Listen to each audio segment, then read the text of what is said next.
नमस्कार दोस्तों, मैं विभावरी देसाई कलाकार कट्टा में आप सभी का हार्दिक स्वागत करती हूँ। कलाकार कट्टा हमारी टीम ने शुरू की हुई एक ऐसी चीज़ जिसमें अलग अलग कलाकारों के साथ में हम आपकी मुलाकात करवाते हैं, उनसे गपशप लड़ाते हैं। तो आज हम हमारे कलाकार कट्टा पे ऐसे कलाकार को लेके आए हैं जिन्होंने एक पूरा ज़िंदगी का अरसा उनके क्षेत्र में गुजारा है और वाकई में बेहद अच्छा काम किया है। वसई की जानी मानी हस्ती श्री देवेंद्र खन्ना जी का मैं कलाकार कट्टा में स्वागत करती हूँ। नमस्कार सर जी। आपका भी स्वागत है। देवेंद्र खन्ना सर जी के बारे में बताने की बात यह है कि वो बेसिकली जर्नलिस्ट है और 30 साल के ऊपर उन्होंने ये क्षेत्र में काम किया है। साथ ही में इवेंट मैनेजमेंट्स करते हैं। वसई गौरव अवार्ड के शुरुआत करते वो है और बहुत सारे अच्छे खासे इवेंट्स उन्होंने वसई में किए हैं। साथ ही में बॉलीवुड क्षेत्र से उनकी काफ़ी ताल्लुकात रहे हैं। तो चलो दोस्तों, हम उन्हीं के ज़ुबानी जानकारी लेते हैं। नमस्कार सर, वेलकम टू कलाकार कट्टा। नमस्कार, आपका स्वागत है। यस श्योर सर, और thank you so much. Sir ji, आपने काफ़ी लीड न्यूज़पेपर्स में जर्नलिज्म किया है या आर्टिकल्स लिखे हैं या अलग अलग विषयों पे काफ़ी अच्छे लेख लिखे हैं। तो फिर वो एज अ जर्नलिस्ट इतने साल काम करने के बाद में मैं ये सवाल पूछूंगी कि आपकी ये जो जर्नलिज्म की शुरुआत है वो कहाँ से हुई है? जर्नलिज्म में एक्चुअली मेरा आना बिल्कुल अचानक हुआ। ऐसे ही एक जोक मैंने चुटकुला लिखा। उस समय एक मैगजीन आती थी बच्चों की, मधु मुस्कान करके। तो ऐसे ही मैंने कैजुअली एक लिख के जोक्स भेज दिया। तभी मोबाइल और ये नई टेक्नोलॉजी नहीं थी ये में। तो मैंने लिख के चिट्ठी एक जोक्स भेजा था। वो जोक्स छप गया और उसका मुझे 5 रुपए उस जमाने में 5 रुपए मुझे प्राइज मिला। मेरे को लगता है ये बात होगी शायद 84 के आसपास की, है ना। तो 5 रुपए जो आए उसने मुझे प्रेरित किया कि कुछ और लिखूं। फिर मैंने कविताएं लिखनी शुरू की, है ना, लेख लिखने शुरू किए नशाबंदी पे, महिलाओं पर। फिर मैं स्कूल गया, कॉलेज गया। कॉलेज में मैं लिखता था। तो मैंने कॉलेज टाइम से एक अपनी न्यूज़पेपर शुरू किया था, मित्रों का साहित्य करके। तो वो मैं अपने लेक्चर को, अपने टीचर को देता था। उसमें मैं वुमेन्स को लेके, नशाबंदी को लेके आर्टिकल लिखता था, मतलब जो सोशल एक्ट रहते थे। तो बस वहां से मुझे थोड़ा थोड़ा लिखने का शौक बढ़ा। और फिर सडनली मैं एक दिन गया मिड डे में इंटरव्यू देने के लिए। तो अब मिड डे में इंटरव्यू में हिंदी मिड डे शुरू हुआ था दिल्ली में। उस समय मैं दिल्ली में रहता था। तो वहां पे तो मुझे कुछ मिला नहीं, लेकिन वहीं मेरे साथ में इंटरव्यू देने के लिए एक नवभारत टाइम्स की ब्यूरो चीफ भी आई हुई थी। तो उसने मुझसे पूछा क्या करते हो। मैंने कहा ऐसे मैं लिखता हूँ भाई थोड़ा बहुत। तो बोलती मुझे आके मिलो।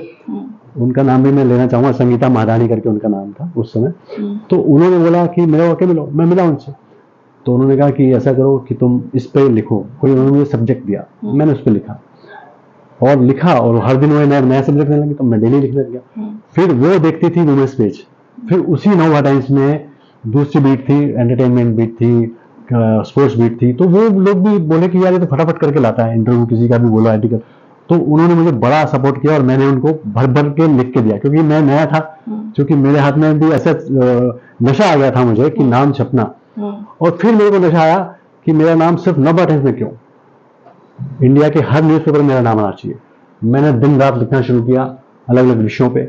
और हर न्यूज़पेपर, जितने भी टॉप लीडिंग पेपर हैं, नवभारत टाइम्स से लेके जनसत्ता, अमर उजाला, दैनिक जागरण, सहारा, ट्रिब्यून, अजीत, ना जितने भी बड़े, स्वतंत्र भारत, जितने भी लीडिंग इंडिया पेपर मैं सब में लिखा। क्योंकि मेरे को नशा हो गया था कि मेरा नाम हर पेपर में आना चाहिए। तो ये नशा जो है, जुनून जो है, बहुत बड़ी चीज है। और जुनून सब कुछ करा देता है। सही बात है सर। तो इस तरह शुरुआत हुई और अभी तक लगभग चलती आ रही है। उसको अभी तक लेके चल रहा हूँ। हालांकि वो जमाने और अब जमाने में बहुत फर्क आ गया है। मीडिया में बहुत जमीन आसमान का फर्क आ गया, पत्रकारों में बड़ा फर्क आ गया। लेकिन फिर भी चूंकि अपना पहला पैशन है, शौक है, जुनूनियत से हमने काम किया, तो आज भी थोड़ा करता हूँ, भले अपने न्यूज चैनल के थ्रू करता हूँ। सर जी, ये लिखने के शौक से शुरू हुई चीज है और जो इतने साल लगातार आपको इस क्षेत्र में काम करने के लिए या एक मुकाम पे पहुंचने के लिए मददगार रही है।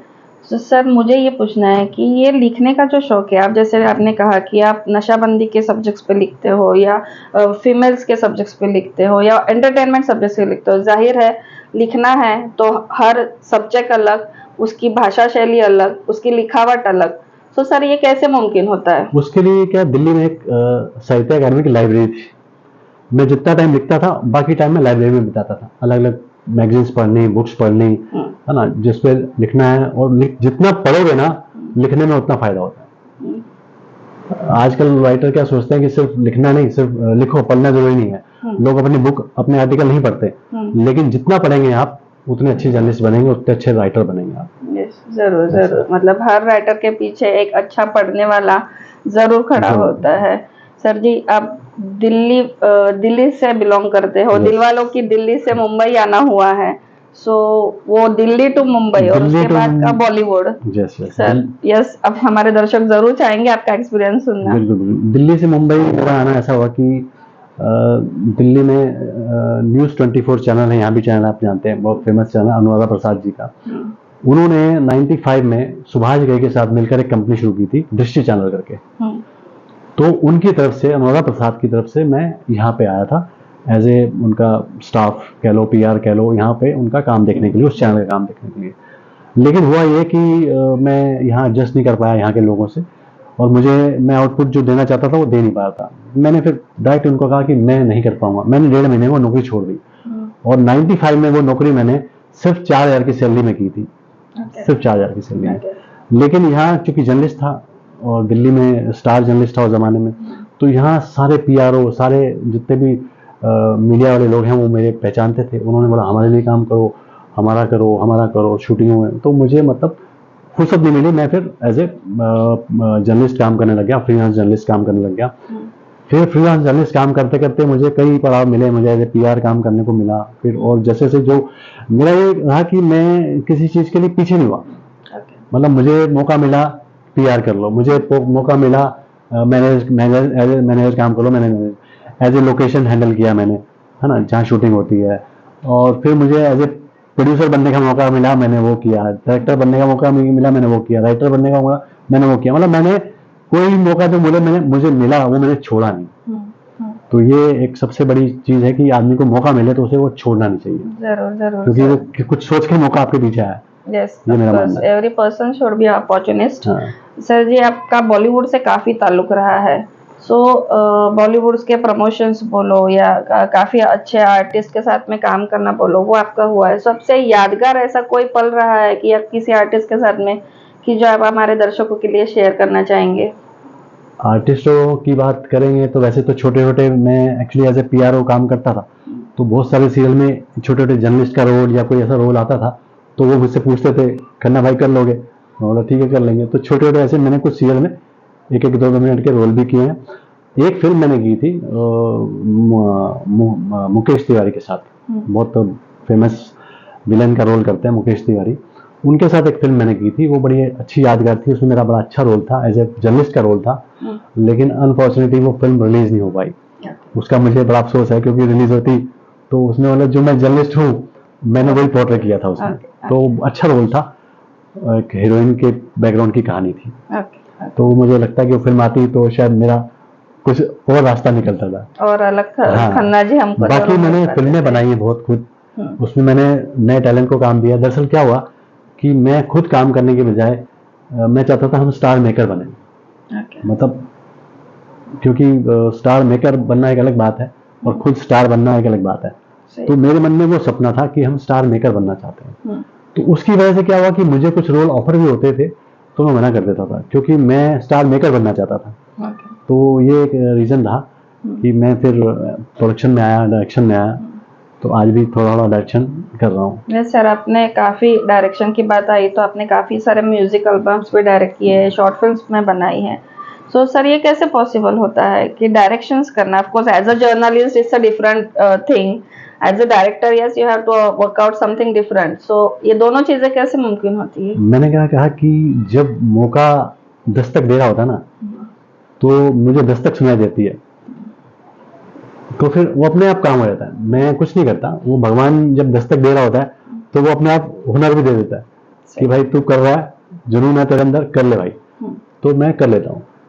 ये है कि शॉर्ट फिल्म मेरा बनाना क्यों मुझे अच्छा लगता है और क्यों मैं बना रहा हूँ कि हम एक समाज को संदेश दे सकते हैं। बड़ी फिल्म बनाना कोई बड़ी बात नहीं है। आप बड़ी बड़ी 200-500 करोड़ की फिल्म देख लीजिए, आप 10 मिनट बोर हो जाते हैं।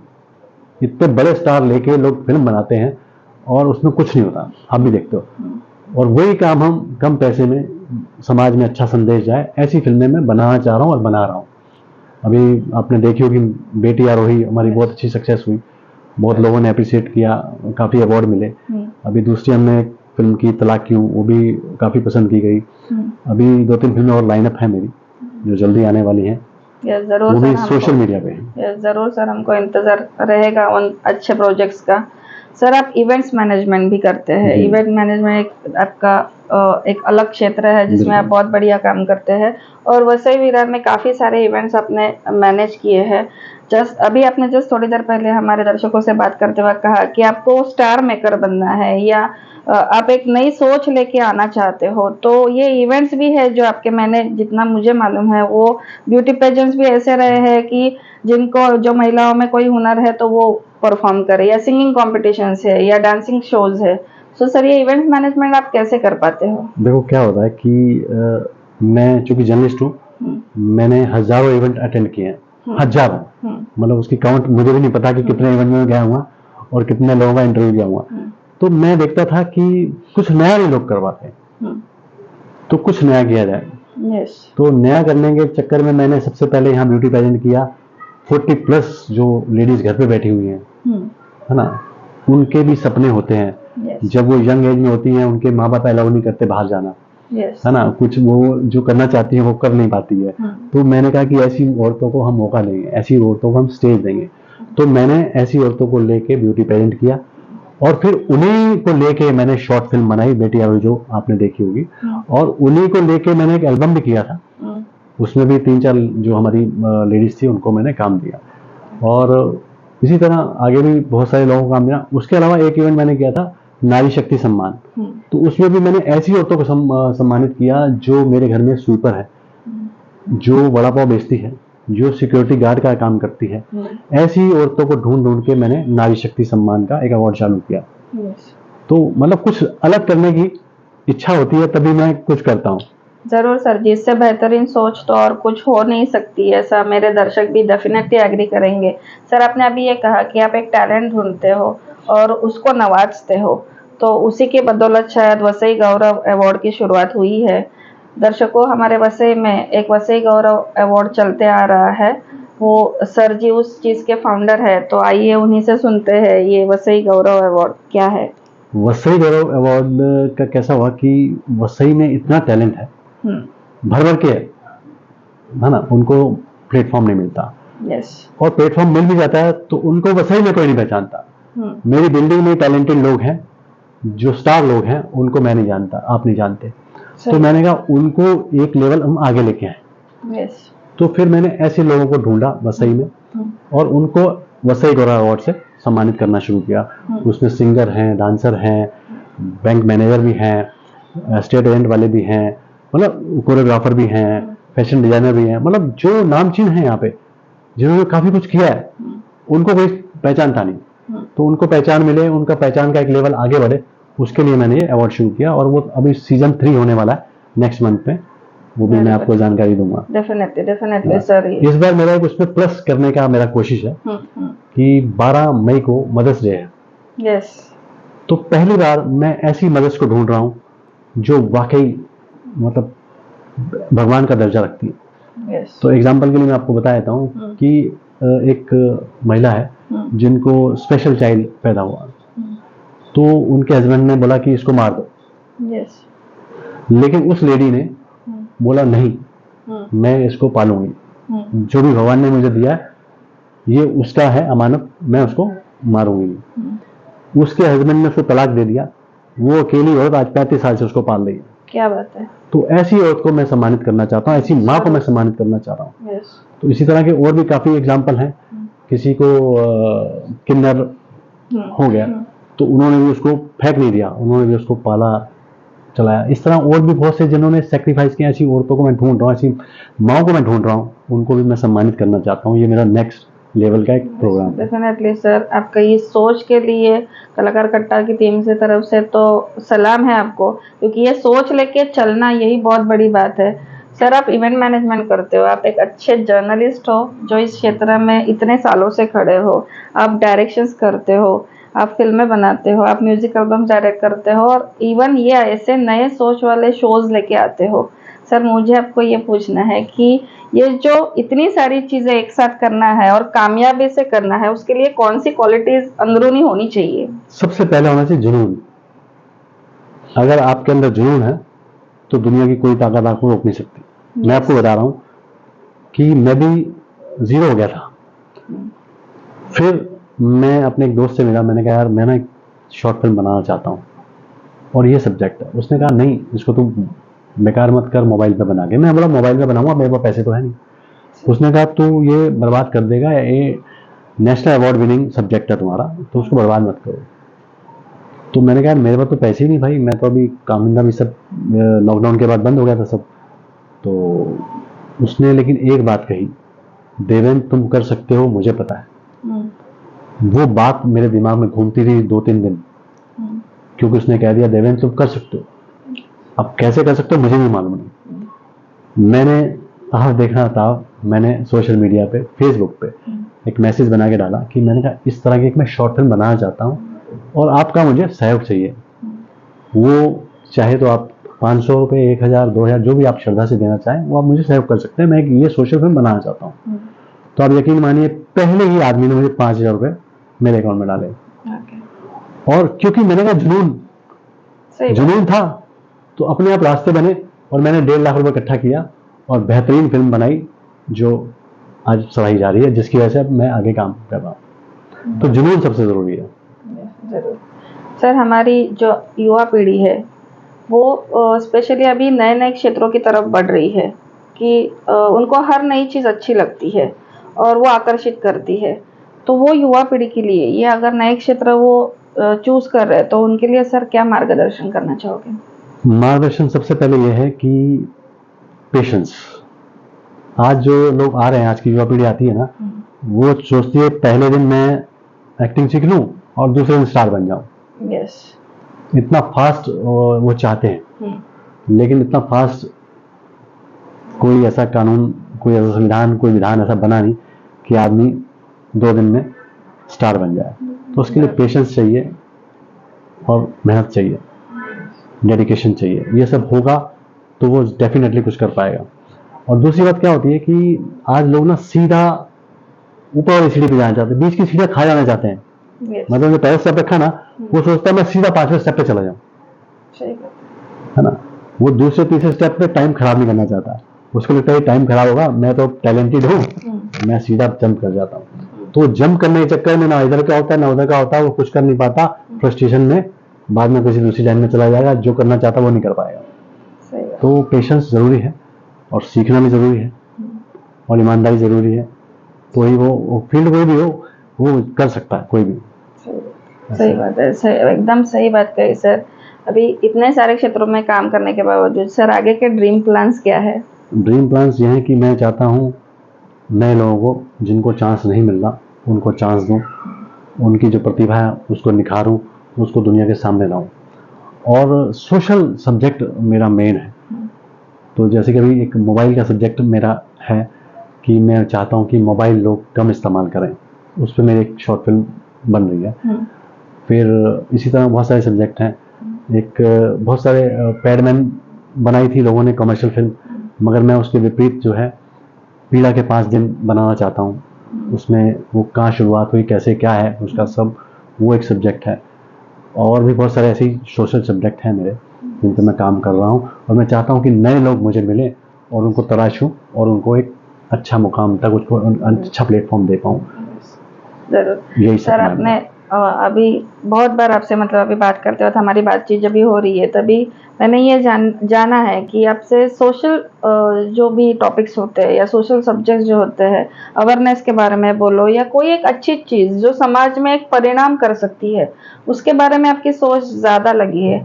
तो कलाकार कट्टा की मंच पे से आप एक सोशल मैसेज अगर देना चाहे हमारे दर्शकों से तो क्या देना चाहेंगे? मैं ये मैसेज देना चाहता हूँ कि मैं एक बहुत बड़ी फिल्म बनाना चाहता हूँ और कोई जनरली कुछ करना चाहते हैं तो मेरे साथ जुड़े।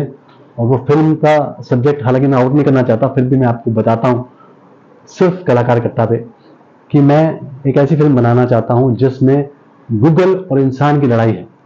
और लास्ट में उस फिल्म में इंसान जीतता है। तो ये एक मेरी बहुत बड़ा लेविश सब्जेक्ट है मेरा, जिसमें मैं फीचर फिल्म बनाना चाहता हूँ। जो लोग कुछ इन्वेस्ट करना चाहते हैं, जो कुछ अच्छा बनाना चाहते हैं या एक्टिंग करना चाहते हैं, किसी तरह से इस फिल्म में मेरे साथ जुड़ना चाहते हैं, इस फील्ड में मेरे साथ जुड़ना चाहते हैं, वो मुझसे जुड़ सकते हैं। आपके माध्यम से मैं सबको आह्वान करता हूँ कि जो सोशल काम कुछ भी करना चाहते हैं फिल्म के थ्रू या स्टेज के थ्रू, वो मुझसे जुड़ सकते हैं। सर, इतने साल अलग अलग क्षेत्रों में इतने मजबूती से खड़े रहने के बाद में ऐसी कौन सी चीज रह गई है, ऐसा लगता है कि नहीं मुझे करना है और मैं करूंगा, या करनी थी और रह गई, ऐसी कौन सी चीज मिस करते हो? तो मैं यही चीज मिस कर रहा हूँ कि मुझे 2 बड़ी फिल्में बनानी है। जैसे आपको मैंने बताया, तो ये है ना, ऐसी एक फिल्म हो रहा है कि मैं भी पंडित, क्योंकि आज पंडितों का अकाल पड़ गया है। तो वो एक मेरा सब्जेक्ट है, वो मेरा ड्रीम सब्जेक्ट है। मतलब इस तरह के कुछ ड्रीम सब्जेक्ट है। मेरी missing diary, my missing diary एक सब्जेक्ट है। तो बस सपने वही है, जो मैंने अच्छे सब्जेक्ट लिखे हुए हैं उन पे मैं फिल्में बनाना चाहता हूँ। ये मेरा सपने है, वो पूरे करने की कोशिश में लगा हूँ। सर, ये बाकी क्षेत्रों में काम करने के साथ में आप वीएस नेशन या यूट्यूब चैनल भी चलाते हो बहुत सक्सेसफुली, तो हमारे दर्शक को जरूर जानना चाहेंगे कि what is this VS nation? देखिए, क्योंकि मैंने बताया कि मैं जन्मजात, जब मेरी शुरुआत हुई तो मैं जर्नलिस्ट था, और आज भी मैं जर्नलिस्ट हूँ। मेरा जर्नलिस्ट अंदर से जिंदा रहे, इसके लिए मैंने काफी सालों तक अपना पेपर भी चलाया, वसई सत्ता के नाम से, और उसी को कुछ सालों से मैंने वीएस नेशन के नाम से चलाता हूँ, क्योंकि उसमें मेरी बॉम्बे की न्यूज होती है, सब तरह की न्यूज, कुछ भी न्यूज होती है, तो इसलिए उसको कॉमन नाम दे दिया वीएस नेशन। तो वो मैं अपने, जो मेरे अंदर जर्नलिस्ट है उसको जिंदा रखने के लिए मैं वो चैनल चला रहा हूँ। बाकी उसका मेरा कोई ज्यादा अभी मेरा वैसा जुनून नहीं रहा, जो फैक्ट बताऊं, क्योंकि मैंने बताया जो सपने मेरे फिल्मों के हैं मैं उस पर ध्यान दे रहा हूँ, उस पर कोशिश कर रहा हूँ। इवेंट क्यों करता हूँ कि एक थोड़ी सी कमाई भी चाहिए, तो उसके हिसाब से साल में 3-4 इवेंट मैं करता हूँ। और वसई में जो सबसे पहले इवेंट मैंने किए थे बड़े लेविश, जहाँ पे बड़े बड़े सेलिब्रिटी आए थे, मैंने वसई में सिंगिंग स्टार किया है, डांसिंग स्टार किया है, वुमेंस डे सेलिब्रेशन किया है, मैंने एजुकेशन फेयर लगाया है। तो वो मैं कमाई थोड़ी सी हो, इसके लिए मैं इवेंट करता हूँ। जरूर सर, आपके आगे के सारे कामों के लिए हम कलाकार कट्टा की टीम से बहुत बहुत शुभकामनाएं। ऐसे ही समाज के जो फायदेमंद हो, वो परिणामकारक विषय आप लेके आइए, आपके शॉर्ट फिल्म के माध्यम से, या आपके म्यूजिक एल्बम के माध्यम से, या आपके लिखावट के माध्यम से। हमारी टीम की ओर से बहुत बहुत सर आपको आपके आगे के करियर के लिए शुभकामनाएं, और कलाकार कट्टा पे आके इतने दिल खोल के बातें करने के लिए भी बहुत बहुत शुक्रिया। आपका भी शुक्रिया कि आपने मुझे इस काबिल समझा। वसई में मैं लोगों का इंटरव्यू लेता था, आपने आज मेरा इंटरव्यू लेके मुझे धन्य कर दिया, और मैं चाहूँगा कि कलाकार कट्टा दिन रात दुगनी चौगनी तरक्की करे। शुक्रिया सर, जरूर।